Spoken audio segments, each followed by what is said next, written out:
tu Espíritu Santo nos inspire para entenderla, porque queremos cada día conocerte más y más y más. Señor, gracias porque tú eres el que nos hablas a través de tu palabra y tú quieres que nosotros te conozcamos cada día más y más. Señor, ministra nuestro espíritu, ministra nuestras almas. Señor, que seamos bendecidos con tu palabra en esta noche, Señor. Y que estemos con los oídos atentos para poder recibir esta riqueza, este alimento que nutre. Señor, en el nombre de Jesús te pedimos la inspiración divina. Amén. Amén. Vamos a leer en el capítulo 18 y como estamos tratando de sacar un resumen de los primeros 18 capítulos de Éxodo, sabemos que este capítulo es algo muy especial aquí. Vamos a leerlo. Si nos lo ponen ahí, Éxodo 18:1 en adelante, vamos a leer para entender qué es lo que Dios nos quiere bendecir. Dice, oyó Jetro, vamos a ponernos a pensar un poquito, ¿por qué después que se vence la carne, después que se vence a Amalek, después de que Moisés estaba con los brazos alzados y Hur y Aarón deteniéndoselos y Josué venciendo a Amalek, que ya vimos que ese cuadro es precioso porque es la intercesión de Jesús en el cielo con los que se identifican con él para que el Espíritu Santo derrote la carne. Ese cuadro nos ayuda a nosotros a entender por qué después de eso está esto. Ustedes siempre pregúntense por qué después de cierta enseñanza el Señor pone un capítulo ahí para que nosotros ejercitemos nuestro pensamiento, nuestra mente y que captemos lo que Dios nos quiere enseñar. Desde hace varios años Dios nos ha mostrado que estudiar la Biblia bajo contexto es lo mejor porque entendemos lo que ella nos quiere enseñar. Entonces el contexto es, antes de hablar de esto, el vencer de la carne. ¿Se dieron cuenta ustedes que veníamos de experiencia, más experiencia, más experiencia? No les voy a repetir las experiencias que estudiamos ya desde el capítulo 1 hasta el 17, porque todos hemos puesto atención, pero tal vez Dios nos va a ir refrescando y recordándonos algunas cosas. Pero miren lo que hay aquí. Aquí está Jetro, sacerdote de Madián, suegro de Moisés. Dice, todas las cosas que Dios había hecho con Moisés, ¿verdad? Oyó Jetro, sacerdote de Madián, suegro de Moisés, todas las cosas que Dios había hecho con Moisés y con Israel su pueblo, y cómo Jehová había sacado a Israel de Egipto. Y tomó Jetro, suegro de Moisés, a Séfora, la mujer de Moisés, después que él la envió, y a sus dos hijos. El uno se llamaba Gersón, porque dijo, forastero he sido en tierra ajena. Y el otro se llamaba Eliezer, porque dijo, el Dios de mi padre me ayudó y me libró de la espada de Faraón.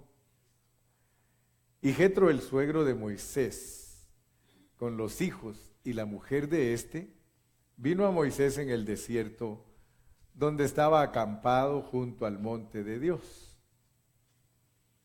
Y dijo a Moisés, yo tu suegro Jetro, vengo a ti, con tu mujer y sus dos hijos con ella. Y Moisés salió a recibir a su suegro, y se inclinó y lo besó, y se preguntaron el uno al otro cómo estaban, y vinieron a la tienda. Y Moisés contó a su suegro todas las cosas que Jehová había hecho a Faraón y a los egipcios por amor de Israel, y todo el trabajo que habían pasado en el camino, y cómo los había librado Jehová. Y se alegró Jetro de todo el bien que Jehová había hecho a Israel al haberlo librado de mano de los egipcios. Y Jetro dijo: bendito sea Jehová que os libró de mano de los egipcios y de la mano de Faraón, y que libró al pueblo de la mano de los egipcios. Ahora conozco que Jehová es más grande que todos los dioses, porque en lo que se ensoberbecieron prevaleció contra ellos. Y tomó Jetro, suegro de Moisés, holocaustos y sacrificios para Dios, y vino Aarón y todos los ancianos de Israel para comer con el suegro de Moisés delante de Dios. Aconteció que al día siguiente se sentó Moisés a juzgar al pueblo, y el pueblo estuvo delante de Moisés desde la mañana hasta la tarde. Viendo el suegro de Moisés todo lo que él hacía con el pueblo, dijo: ¿qué es esto que haces tú con el pueblo? ¿Por qué te sientas tú solo y todo el pueblo está delante de ti desde la mañana hasta la tarde? Y Moisés respondió a su suegro: porque el pueblo viene a mí para consultar a Dios. Cuando tienen asuntos, vienen a mí y yo juzgo entre el uno y el otro y declaro las ordenanzas de Dios y sus leyes. Entonces el suegro de Moisés le dijo: no está bien lo que haces. Desfallecerás del todo, tú y también este pueblo que está contigo, porque el trabajo es demasiado pesado para ti. No podrás hacerlo tú solo. Oye ahora mi voz y yo te aconsejaré, y Dios estará contigo. Está tú por el pueblo delante de Dios y somete tú los asuntos a Dios. Y enseña a ellos las ordenanzas y las leyes y muéstrales el camino por donde deben andar y lo que han de hacer. Además, escoge tú de entre todo el pueblo varones de virtud, temerosos de Dios, varones de verdad que aborrezcan la avaricia, y ponlos sobre el pueblo por jefes de millares, de centenas, de 50 y de 10. Ellos juzgarán al pueblo en todo tiempo, y todo asunto grave lo traerán a ti, y ellos juzgarán todo asunto pequeño, así aliviarás la carga de sobre ti, y la llevarán ellos contigo. Si esto hicieres, y Dios te lo mandare, tú podrás sostenerte, y también todo este pueblo irá en paz a su lugar.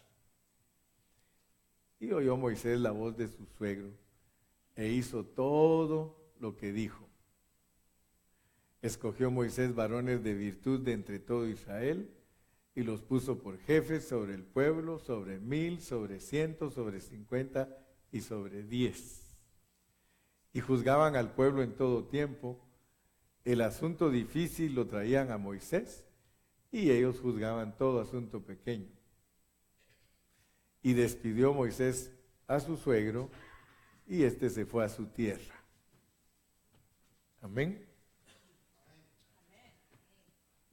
Qué bonita historia, ¿no? Ahora, aparentemente el capítulo 18 pareciera que no es un capítulo difícil. Sin embargo, yo quiero decirles que es uno de los capítulos más difíciles de entender, porque la Biblia traía un orden y de repente, en el capítulo 19, ustedes van a darse cuenta que el pueblo de Israel está en el Sinaí. Si leemos el 19:1, dice: en el mes tercero de la salida de los hijos de Israel de la tierra de Egipto, en el mismo día llegaron al desierto de Sinaí. En el capítulo 17, ya dijimos y ya vimos que del versículo 8 en adelante está la derrota de los amalecitas. ¿Se dieron cuenta ustedes que el viaje de Israel fue salir de Egipto, atravesar el Mar Rojo, llegar al desierto, experimentó las aguas amargas, Después de las aguas amargas, ellos experimentaron la bendición de las 12 fuentes y las 70 palmeras.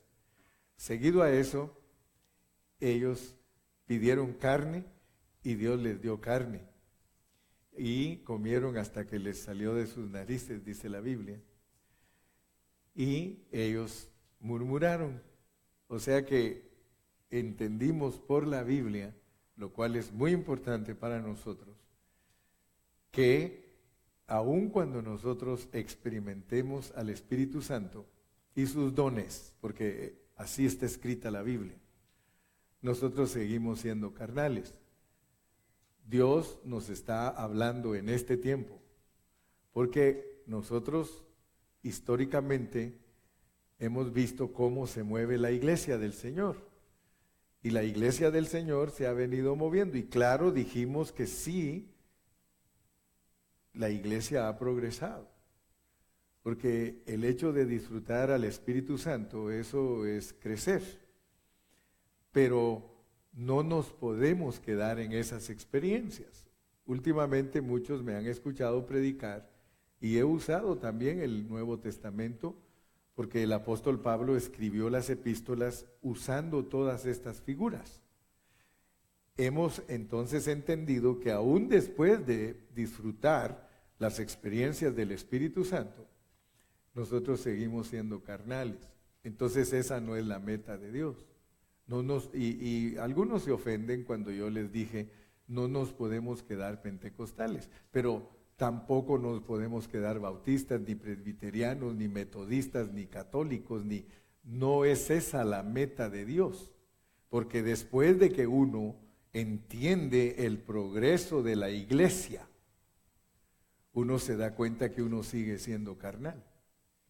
Y entonces Dios nos muestra por medio de Moisés con las manos alzadas, que es Cristo en intercesión, y que Aarón y Moisés, y que Aarón y Hur se identifican con Cristo en la intercesión, y que el Espíritu Santo entonces derrota la carne.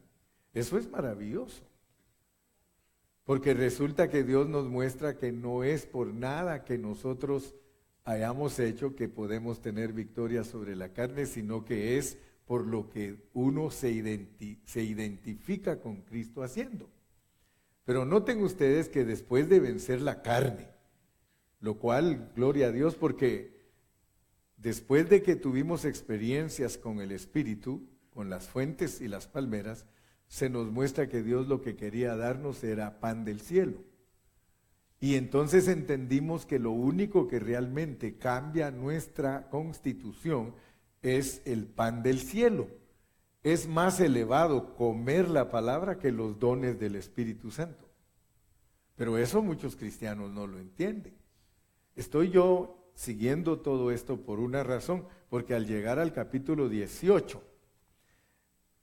para poder entender bien este capítulo, nosotros debemos de saber que en principio Éxodo es una fotografía completa de nuestra salvación completa.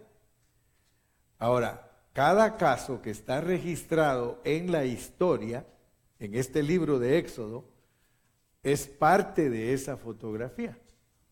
Cada cosita que está en Éxodo es parte de esa fotografía. Ahora, con este mensaje que voy a darles hoy, vamos a considerar qué parte de nuestra salvación está retratada en el capítulo 18. Porque he tenido cuidado de irles demostrando qué parte de la salvación es cada incidente que nos ha ido pasando. Amén. Lo hemos visto, ¿verdad? Y yo espero que todos ustedes estén creciendo junto conmigo en el conocimiento de Jesucristo. Entonces, cuando leemos Éxodo 18, que yo lo leí entero para que nadie esté dudando de lo que dice el capítulo 18, nos vamos a dar cuenta que ese capítulo está metido entre el 19 y el 17, que no es una secuencia histórica. yo quiero que ustedes vean que si nosotros leemos cuidadosamente, pero para entender Éxodo 18, nosotros tenemos que leer Números y Deuteronomio, porque resulta que allí en Números y Deuteronomio nosotros encontramos otra vez lo que está escrito en el capítulo 18 de Éxodo. Amén.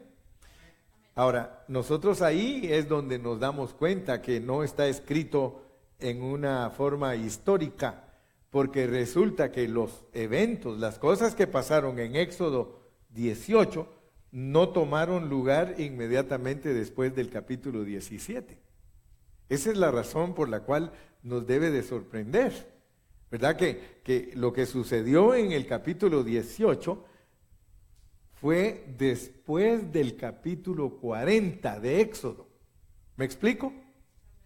Entonces la carga que yo tengo es que ustedes se den cuenta de la posición que tiene el capítulo 18, porque resulta que inmediatamente después de los eventos del capítulo 17, lo que nosotros vamos a darnos cuenta es de que las cosas del capítulo 18 tomaron lugar después que se edificó el tabernáculo.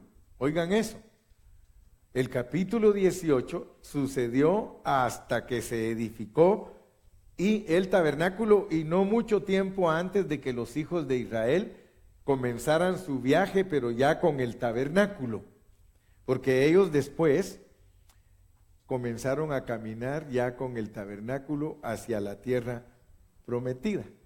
Entonces, el capítulo 18 va después del 40.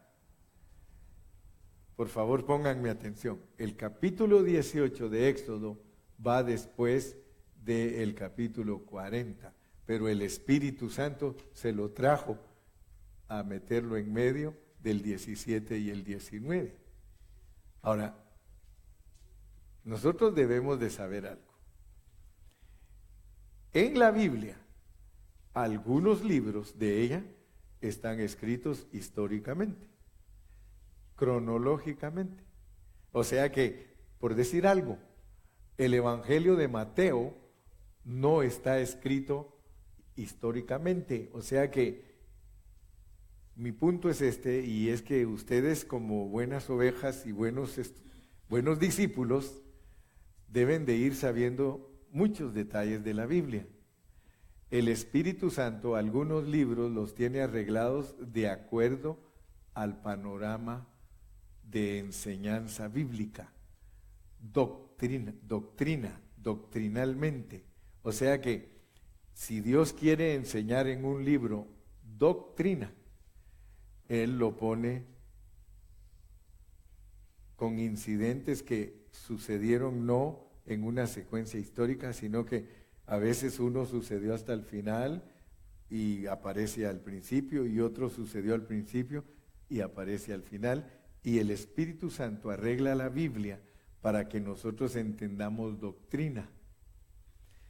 El Evangelio de Mateo está arreglado de esa manera por el Espíritu Santo para que uno entienda su salvación en el aspecto reinante, y por eso tiene que estudiar la secuencia de los capítulos del 1 al 28 y va a encontrar cómo es que se llega a reinar, porque está la enseñanza del reino, está en Mateo. Marcos, sin embargo, no es un evangelio doctrinal, sino histórico. Si ustedes empiezan a estudiar desde el principio, van a ir año por año por año y van a encontrar los 3 años y medio de ministerio de Cristo, desde el 1 hasta el 3 y medio. El Evangelio de Juan, ustedes van a leer, en él mismo dice, y estas fueron escritas para que creáis que Jesús es el Cristo y que creyendo tengáis vida eterna. Entonces el Evangelio de Juan está escrito de cierta manera para que uno entienda que Él es el Cristo, el ungido de Dios, es el que expresa a Dios por medio de humanidad. ¿Me explico? Entonces, ahora estamos en un punto muy bonito, porque resulta que al estudiar Éxodo, nos damos cuenta que Éxodo es doctrinal. Éxodo es doctrinal, no es histórico. Si ustedes se dan cuenta, Génesis empieza con la creación del hombre y cómo se desarrolla la humanidad y cómo llega hasta que se forma el pueblo de Israel. Eso es histórico. Amén. Y aún en medio de esa historia, pues nos mete doctrina. Abraham representa la fe, Isaac representa la herencia y Jacob la transformación para ser reyes en José. A pesar de que es histórico, tiene también doctrina. ¿Se dan cuenta que entonces el Señor tiene la Biblia arreglada de una manera que nosotros veamos que nos presenta la historia, pero nos presenta la enseñanza? ¿Cómo es la enseñanza de la palabra de Dios para que nosotros entendamos nuestra salvación? Si ustedes se dan cuenta, Éxodo aparentemente, pareciera que solo historia tiene, pero de repente nos damos cuenta que está arreglado para que entendamos doctrina. ¿Por qué? Porque la salida de Egipto es cuando nosotros salimos del mundo. El atravesar el Mar Rojo, somos bautizados en agua. Entrar al desierto es, en resurrección después del bautismo, entrar a una vida de la iglesia para empezar a experimentar la amargura, empezar a experimentar los dones del Espíritu, entender que somos carnales, pero que se nos puede quitar lo carnal por medio de comer el pan del cielo. Y luego, después de eso, nos muestra cómo se vence la carne para que se establezca el reino. Si ustedes se dan cuenta, Dios, por medio del capítulo 18, nos quiere mostrar algo bien elevado. Primeramente, debemos de entender que la Biblia fue escrita principalmente para darnos una revelación completa del propósito divino.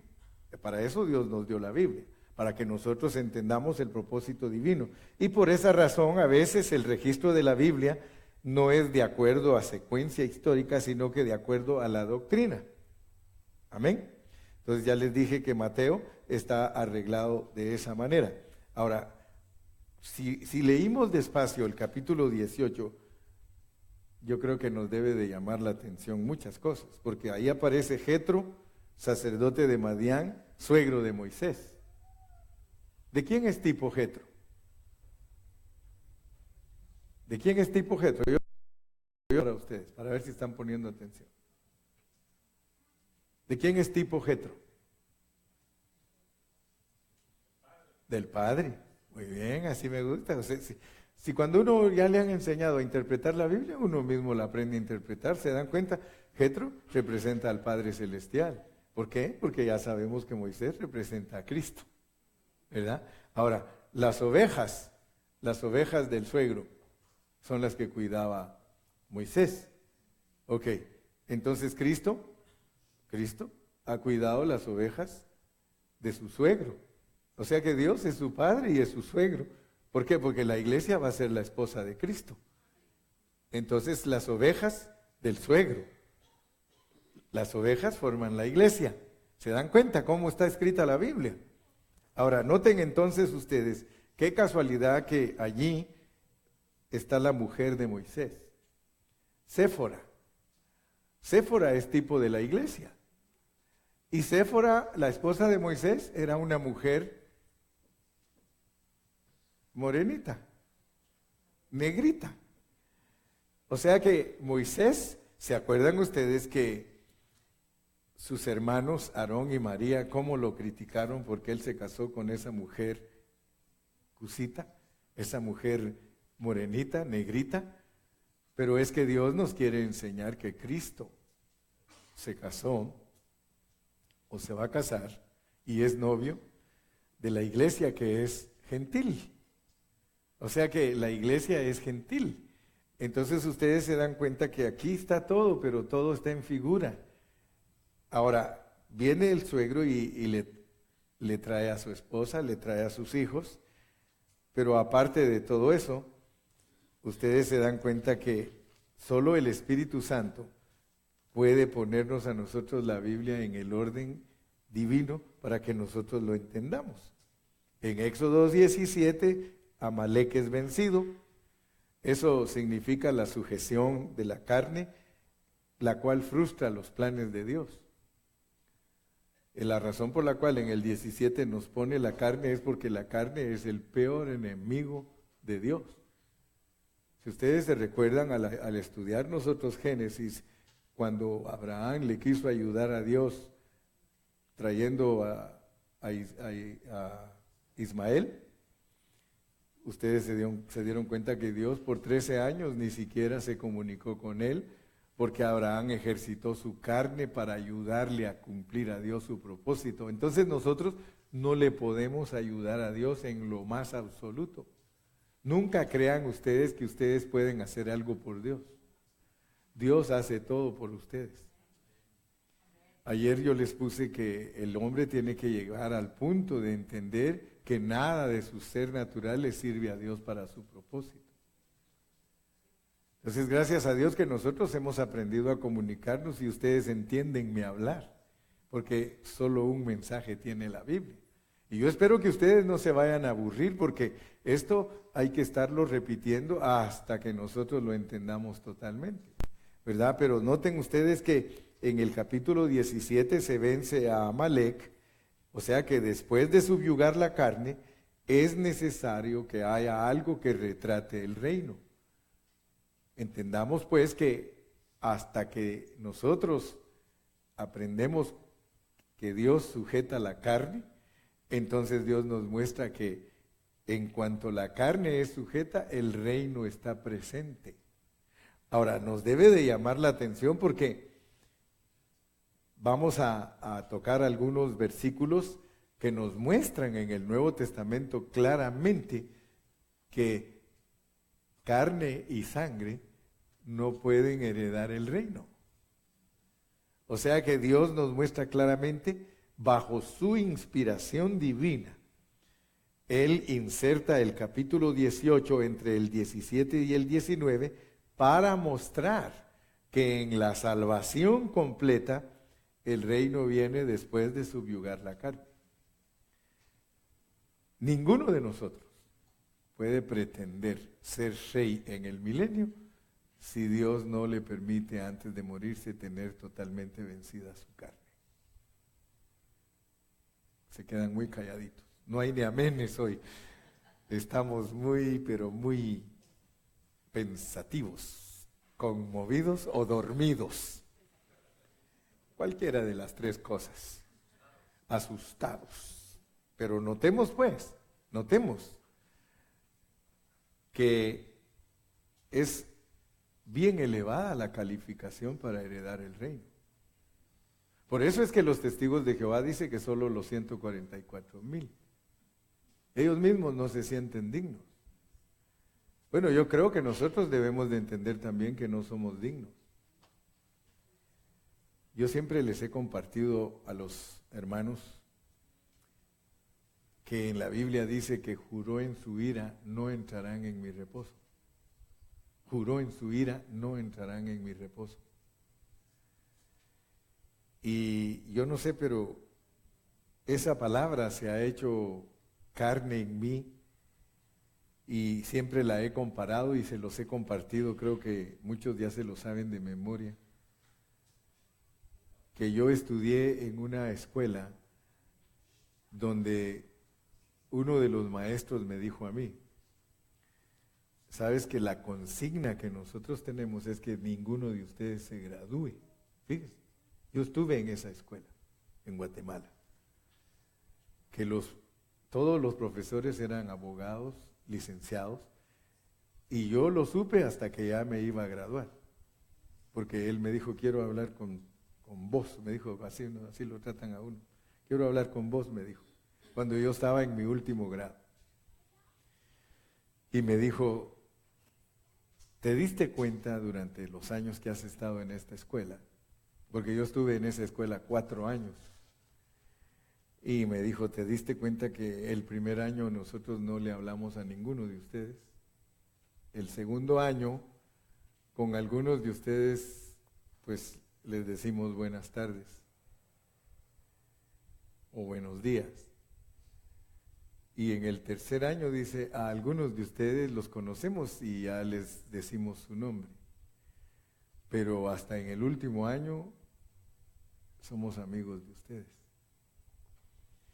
Porque la consigna que tenemos del Ministerio de Educación es que aquí en esta escuela no se gradúe nadie que no sepa. Si tú sales de esta escuela, tú tienes que haberte ganado tu grado, tu diploma. Entonces yo siempre lo he asociado con, juró en su ira, no entrarán en mi reposo. O sea que Dios, su consigna es que ninguno de nosotros entre al reino. Esa es su consigna. Yo no sé cuántos de ustedes ya lo sabían, pero es, juró en su ira, no entrarán en mi reposo. Quiere que realmente nos preocupemos. Amén. Es una forma sabia y psicológica de hacernos entender. Dice que de los más de ellos no se agradó. Nosotros debemos de saber que de la mayoría de nosotros no se agrada a Dios. Por eso les dije, nosotros no somos cualquier iglesia, no somos un grupo más del montón, hermano. Yo nunca me he sentido así. Yo siempre me he sentido como pastor de una iglesia que Dios nos ha hablado de muchas maneras. Y nos ha declarado su palabra para que nosotros no seamos esos cristianos que predican por envidia o por contienda, ni mucho menos seamos los cristianos que creamos asuntos triviales.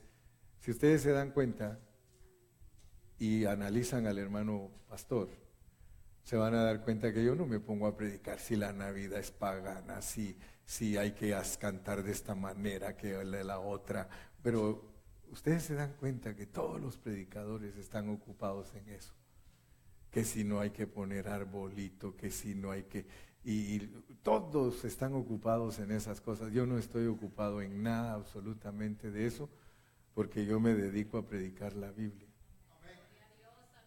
Entonces yo no tengo tiempo para estar ahí en el Facebook con preguntas y respuestas de que si se puede oír música, que si se pueden pintar las uñas, que si se pueden usar aretes, que si se puede usar pantalón, que a mí no, ¿qué me importa eso? Yo me mantengo ocupado predicando lo que Dios quiere para que usted herede el reino. Amén. Si usted quiere comer pavito en esta Navidad, pues invite. A mí no me interesa si los tamales si son de puerco o son de pollo. Yo no me como los de puerco, aunque me como uno de escondidas.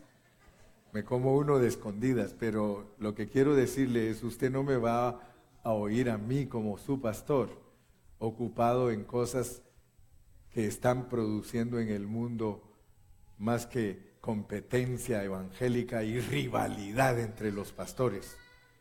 Yo no soy rival de ningún pastor. Yo soy hermano de todos los pastores. Y ojalá que un día los pastores maduraran y que se dediquen a predicar lo que la Biblia enseña, porque esto que nosotros estamos aprendiendo sí nos va a servir para no ir al lloro y el crujir de dientes. Entonces, después de vencer a Amalek, tenemos que entender, por favor entendamos, hermano. Mire, yo quisiera que todos los del ministerio Pan de Vida entendieran, la meta de Dios no es que ustedes sean pentecostales, hermano, eso se quedó en la historia.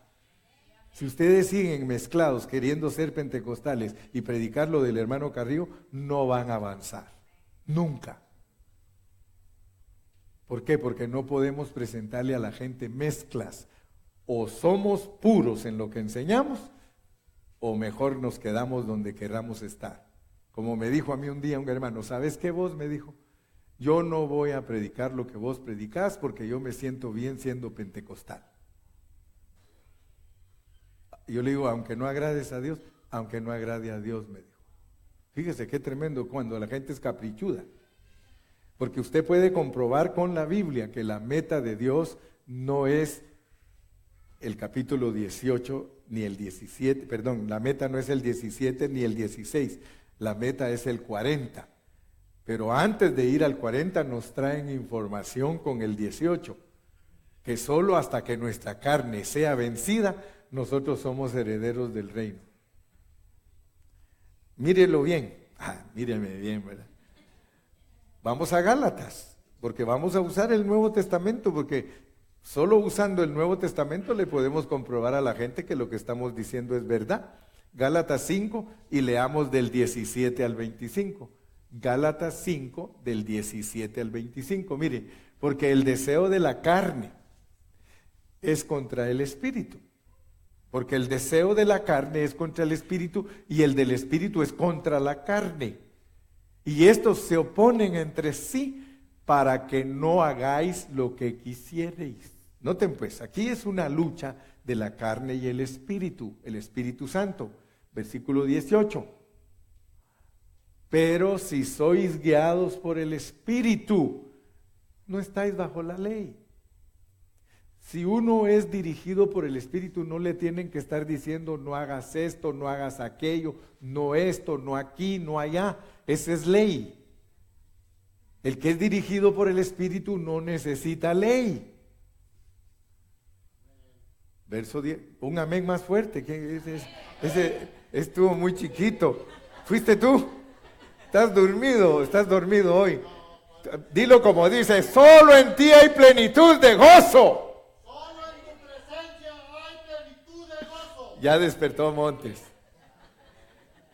Y manifiestas son las obras de la carne. Mire pues, y manifiestas son las obras de la carne, que son adulterio, fornicación, inmundicia, lascivia, idolatría, hechicerías, enemistades, pleitos, celos, iras, contiendas, disensiones, herejías, envidias, homicidios, borracheras, orgías y cosas semejantes a estas, acerca de las cuales os amonesto, como ya os lo he dicho antes, que los que practican tales cosas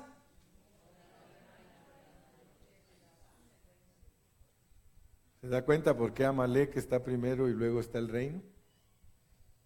Porque nadie de nosotros que participe de esa lista y que se quede en esa lista practicando esas cosas puede heredar el reino. Amén.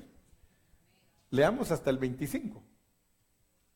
21, 22, más el fruto del Espíritu. Mire, hermanos, ¿ustedes quieren saber cómo se reina?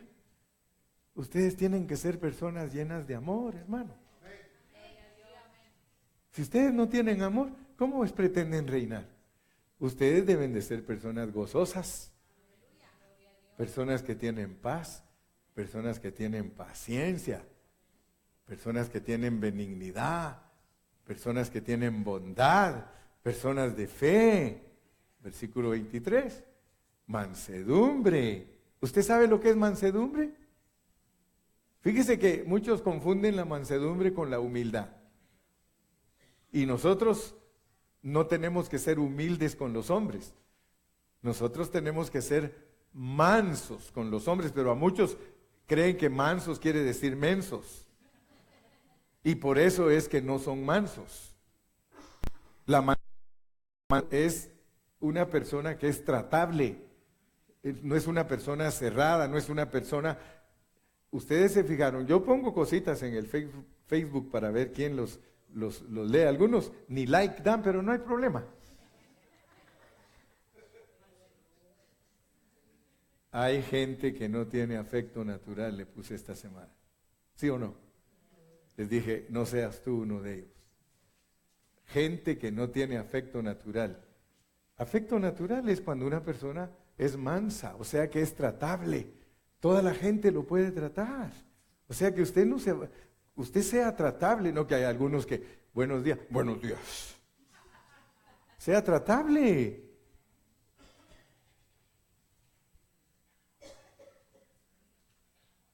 Templanza.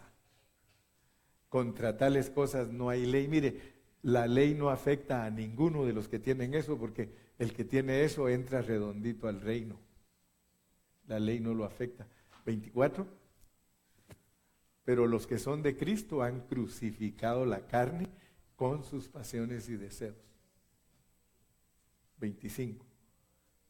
Si vivimos, ¿se acuerdan de ese mensaje? Si estocheo por el Espíritu, también paripateo por el Espíritu. Son palabras griegas, las dos están ahí. Si estocheo por el Espíritu, o sea que si el Espíritu te dio vida, si estocheo es la palabra griega para decir que te dio vida, entonces también paripateo por el Espíritu. Camina entonces por esa vida que te dieron. Si el Espíritu te dio la vida, camina por medio de esa vida que te dio el Espíritu. ¿Te das cuenta entonces cómo está el capítulo 18 metido allí? Porque el propósito de Dios, que el Espíritu Santo ya lo tiene arreglado, salvación y reino para los cristianos, te lo pone por medio de esas fotografías para que lo entiendas. Después de que la carne es subyugada, se puede reinar. Ahí mismo te dice Pablo, todos los de esta lista que son amalecitas no pueden heredar el reino. Mientras tú sigas siendo amalecita, pero dile, no Señor, yo no más amalecita. No más amalecita, dilo. Después de vencer a Amalec, ¿y sabes por qué se necesita el reino? Porque después de que vencen a Amalec, se necesita el reino, porque del 19 en adelante hay que edificar el tabernáculo. ¿Qué te está diciendo Dios? Que el propósito de Él es, al vencer la carne, entiendas que puedes reinar porque eres la morada de Dios. Como tabernáculo en la tierra, como templo, tu cuerpo glorificado. Entonces, hemos señalado una y otra vez que Amalec significa la carne, enemigo de Dios dentro del hombre. Amalec significa la carne que es enemiga de Dios y está dentro del hombre. Satanás es enemigo de Dios. ¿Y qué hizo? A través de la caída, Satanás trajo otro enemigo de Dios, volvió al hombre carne. Entonces Satanás, siendo enemigo de Dios, trajo en la caída otro enemigo para Dios. Y ese enemigo es la carne del hombre. Y está dentro del hombre la carne. En los ojos de Dios, mire hermano, en los ojos de Dios, los enemigos de Él más grandes son Satanás y la carne. En cierto sentido, Satanás también está en el hombre caído. Ya dijimos que los deseos engañosos que están en la carne es el veneno del enemigo, pero el enemigo, Pablo lo pone personificado dentro de nosotros. Amén. Pero hay un enemigo que es subjetivo, y ese enemigo que está en el hombre, ese enemigo subjetivo es la carne. Por esa razón, oigan lo que voy a decir porque ya estoy terminando de predicar. Dios odia la carne del hombre. Oigan eso. Dios odia la carne del hombre. Clarito le dice, no heredas mi reino. Hermano, esto es duro. De acuerdo al Nuevo Testamento, cuando la carne del hombre es vencida y subyugada, inmediatamente viene el reino. Y por eso lo leímos en Gálatas 5, del 17 al 25. Allí vimos en el versículo 21 que los que practican tales cosas de la carne no heredan el reino de Dios. Pero la palabra de Dios dice que la carne se puede crucificar, O sea que la carne, para la carne la cruz. Para la carne la cruz.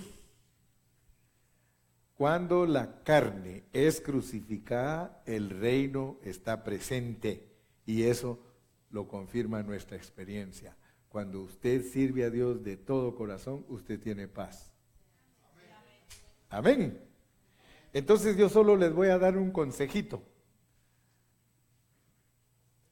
Consíganse unos 4 marcadorcitos.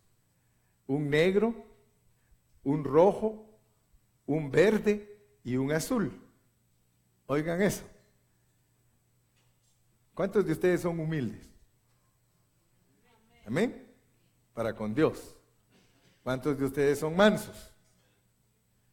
Ok, yo quiero ver cuántos de ustedes son mansos. ¿Cuántos compran esos 4 marcadorcitos? Levante su mano. ¿Quién va a comprar esos? Su pastor se lo pide. Ya los tienen. 4. Ok, rojo, verde, negro y azul. Entonces, no vaya a marcar la palabra porque con negro se borra, ¿verdad? Entonces los va a usar para subrayar. Pero va a empezar esta semana. Usted yo sé que lee la Biblia. ¿Cuántos leen la Biblia? Levanten su mano. ¿Cuántos? Mire, muy poquitos. Pero todos los que leen la Biblia, los otros usen sus lapiceros para pintarse la cara si quieren. Pero los que leen la Biblia la van a usar para marcar su Biblia. Ya me puse bravo, ¿verdad? Porque si no leen la Biblia, ¿para qué los van a comprar? Que se marquen la cara, ¿eh? O que se pinten ahí dibujos. Pero todo el que lee la Biblia y compra sus 4 marcadores, ¿qué color? Blanco. ¿De dónde sacó blanco? Esta mujer está inspirada. Negro, rojo, blanco y... Negro, rojo, verde y azul. Cada vez que usted lea su Biblia y encuentra la carne, póngalo negro. Márquelo, le marca abajito una línea. Todo lo que tenga que ver con la carne, empiece con los tipos, Amalek, Amalecita, Ismael, márquelo con negro. Y en el Nuevo Testamento, carne con negro. Espíritu con verde. Espíritu con verde. Todo lo que es el espíritu y los tipos del espíritu del Antiguo Testamento, verde, verde, verde. Yo quiero que usted tenga una Biblia marcada con esos 4 colores para que usted se dé cuenta cómo está la Biblia. Rojo, la cruz. Rojo, crucifixión, crucificar. Rojo, todo lo que tenga que ver con la cruz, desde los tipos. Un árbol, el árbol tipifica la cruz, el madero. Rojo, rojo, rojo, rojo. Amén. Y azul, el reino. El reino. ¿Cuántos conocen la expresión, dice, de sangre azul? Los reyes, ¿verdad? Ok, entonces el azul en la Biblia representa el reino. Esa biblita, pues, yo quiero ver cuántos la leen y tiene que estar subrayada. Azulito, todo el reino, rojo, la cruz, la sangre, todo. Negro, la carne y verde, el espíritu. ¿Cuántos se gozaron en esta noche? Yo me gocé en esta noche porque el Señor me habló a mi corazón.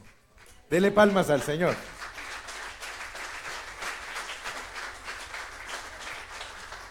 Padre, gracias por esta noche. Gracias porque tú nos hablaste. Gracias porque nos estás abriendo tu palabra para que nosotros nos demos cuenta cómo está escrita. Gracias por el capítulo 18 de Éxodo. Porque por medio de ese capítulo nosotros entendemos que después de subyugar la carne, después de derrotar la carne, se establece el reino. Señor Jesús, gracias. Amén. Un puntito más y ya con esto nos vamos. Si nosotros amamos a Dios y estamos creciendo en Cristo, entre más organizados estemos, oigan bien, entre más organizados estemos y más cumplamos la voluntad de Dios, va a haber mucha paz entre nosotros. Yo le he pedido a Dios que esta iglesia sea una iglesia de cristianos genuinos, maduros, que estemos en paz, que estemos creciendo y que aprendamos todos a tener nuestra responsabilidad en lo que Dios nos ha puesto a hacer, porque solo así se va a establecer el reino. Si somos desorganizados en lo que Dios nos está haciendo, por ejemplo, los de la alabanza,